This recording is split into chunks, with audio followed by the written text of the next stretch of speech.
എന്താ മൊല്ലക്കുന്നോ വട്ടക്കുന്ന് അയിമ കേറിയോ ആ പാറ പുറത്ത് ഒരു പാറന്റെ മുകളിൽ ആകാശം കാണാൻ എന്തേലും മുല്ലപ്പാറ എന്തോന്ന് മുല്ലപ്പാറ അങ്ങനെ മുകളിലോട്ട് കേറി ഞങ്ങള് പോയില്ല ഞാനും അമ്പിയും രാമേട്ടനും ഞങ്ങൾ വണ്ടി വെച്ചിട്ടുണ്ട്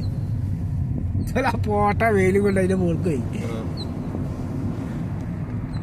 അതിന്റെ ഇറക്കലുണ്ട് നിരോധന്റെ കണ്ടമാനം കൂടും ഒരു തണുപ്പുള്ള